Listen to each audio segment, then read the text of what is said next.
m'intéresse depuis pas mal de temps à l'IA, notamment depuis l'arrivée de ChatGPT, donc c'est l'IA qui écrit du texte. Et puis j'avais vu passer une IA qui fait de la musique, il y avait Google qui avait lancé ça il y a quelques temps. Bon, c'était pas terrible. Et puis après, il y a un autre site qui a démarré à peu près la même chose avec des résultats assez convaincants. Et puis une autre que j'avais laissé tomber mais qui a lancé une mise à jour. Et là, depuis cette version-là, c'était assez incroyable. J'ai testé ça comme ça pour rigoler, on va dire, pour voir juste le test pour ma veille. Et finalement, le résultat était bluffant. J'en suis tombé de ma chaise. Donc je me suis dit, bah faisons une chanson. Et puis après une deuxième. Et puis après, on s'est dit, bah est-ce qu'on pourrait pas raconter une histoire qui va de la première chanson à la deuxième. Et puis après, on s'est fait prendre au jeu et ça fait 34 chansons au final.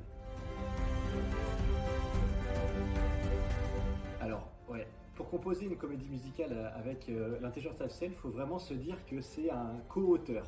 Moi, c'est mon co-auteur et je le crédite aussi dans le générique.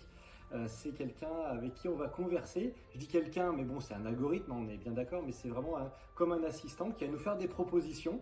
Et puis nous, on va dire un peu comme le chef d'orchestre, on va accepter ou pas ces propositions, on va lui demander de retravailler, affiner le style, etc. Donc dans un niveau quasi infini de répétition, d'ajustement.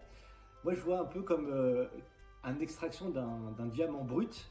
Et mon rôle, ça a été de le polir, de le mettre un petit peu à ma volonté et de le faire correspondre à ce que j'avais en tête.